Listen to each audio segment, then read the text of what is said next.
안녕하세요. 대단히 반갑습니다. 한서름이 가면 다음 봄꽃들이 피어나 김병익. 살아가는데 잠이 꼭 필요하듯이 죽음도 생명에게 꼭 필요할지도 모른다는 그의 말에서 나는 육체의 소멸을 넘어 생명의 본원을 가리키는 손짓을 보았고, 누군가는 죽어서 살아있는 자들에게 길을 터주는 것, 생명은 죽음을 통해서만 존재할 수 있다. 이는 지혜에서 생명의 법칙을 읽었다. 지난해 내가 존경하는 분들이 유달리 많이 작고하셨고, 그래서 그분들을 추모하는 마음이 간곡했다. 그럼에도 그 한풀이는 밝은 새해의 첫 글로 미루었다.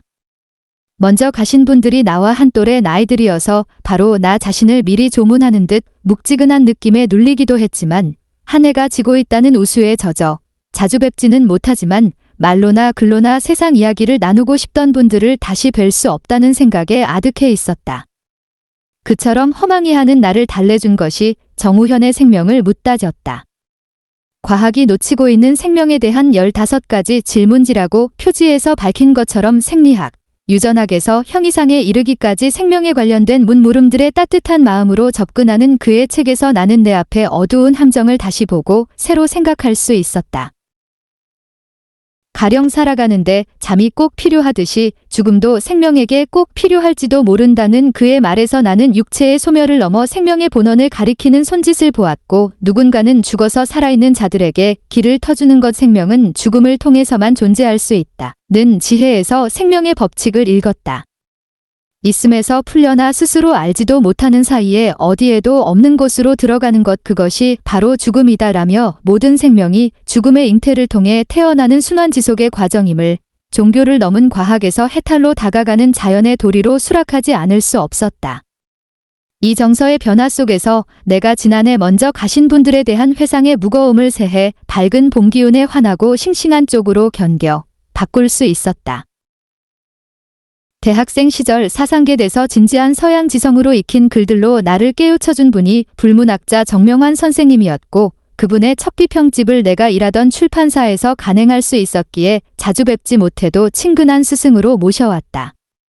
그분은 우리 지식사회의 서구 인문학을 자양으로 들여오면서 후진적인 우리 지성계를 세련시켜 주셨다. 서광선 선생님은 우리 샤머니즘적 기독교를 지성과 화해를 위한 신학으로 발전시킨 신학자였다. 유이 5대 목사였던 아버지가 참혹하게 학살당한 모습을 보고 복수를 작심했지만, 하우스보이에서 미국 유학생이 되어 신학자로 귀국한 뒤 민중신학으로 그 지향을 개척하셨다. 같은 교회 도시에 살면서도 메일로만 소통한 내게서 목사님은 2년 전의 성탄의 환호와 소음의 축제가 아니고 조용히 문 닫고 식구들만 모인 가난한 식탁 위에 촛불 앞에 감사기도를 드리는 믿음과 사랑으로 축복의 말씀을 주셨다. 이어령 선생님은 분명 우리 문화계에서 가장 뛰어난 지적 능력을 가진 분 중 한 분이어서 그분의 때 잃은 작별은 더욱 안타깝다. 대학생 때 부상의 파괴로 기성문단을 요란하게 흔든 선생은 서울올림픽에서 소년의 굴렁쇠로 개막한 뛰어난 상상력을 발휘했고, 일본인을 축소지향형 긴간으로 분석해 외인을 놀라게 한 탁월한 문화비평가였다. 선생님을 처음 뵙기는 1966년 남정현의 분지 사건 재판에 피고 측 증인으로 나왔을 때였다.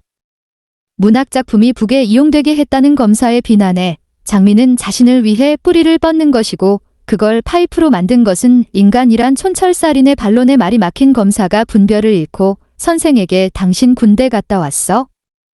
하고 엉뚱한 질문으로 분기를 터뜨리던 모습이 지금도 기억이 생생하다.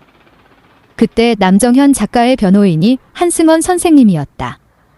당시 소장 변호사였지만 그분부터 황인철, 홍성우 등의 진권 변호사란 이름이 번지기 시작했는데, 시인으로서의 그의 문제도 유명했지만 사석에서 그분과 자리를 함께하면 즉흥적으로 만드는 그의 재치와 유머로 웃음소리가 끊이지 않았다. 그럼에도 정치적 불의에 대한 그의 단호함은 의연했다. 유머는 역사학자 김동길 선생님에게도 방창했다. 김옥길 이화여대 총장님의 동생인 김 박사는 시국에 대한 야유 섞인 비판으로 청중을 사로잡는 분이다. 이게 뭡니까? 란 말로 유신 시절에 억압당한 세태를 야유하면서 그가 전공한 미국사에서처럼 우리 사회도 정치적 자유를 향유하고 싶은 소망이 막힘없이 시원한 목소리의 강연에 담겨 있었다.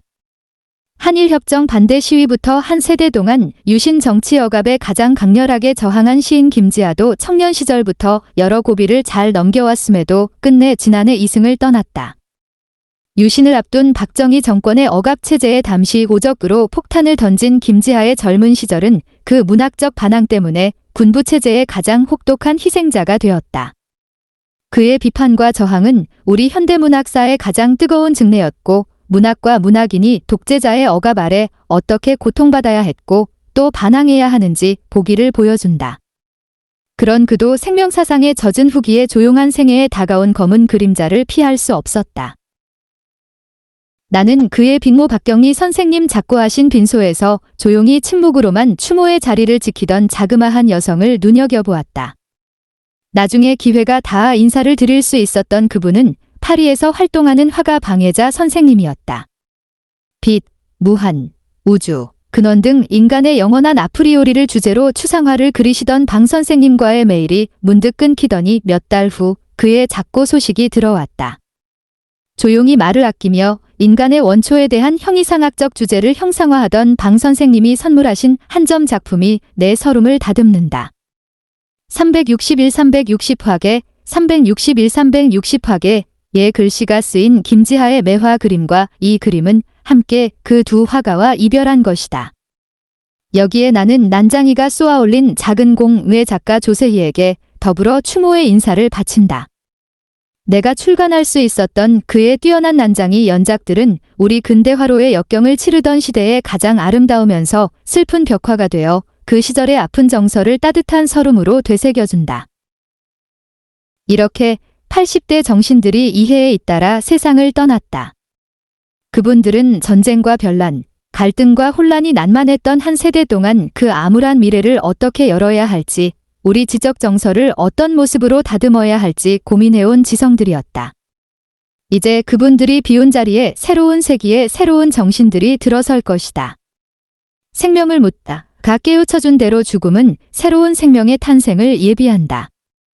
이 빈자리에 다시 새로운 생명들이 돋고 자랄 것이다. 한 서름이 가면 다음 봄꽃들이 새로 피어나 세상을 싱싱하게 만들듯 그 환생을 밝게 받아들이기로 하자. 그렇게 가면 또 오리니 거듭되는 세상의 끝없는 이어짐이 이어지리라.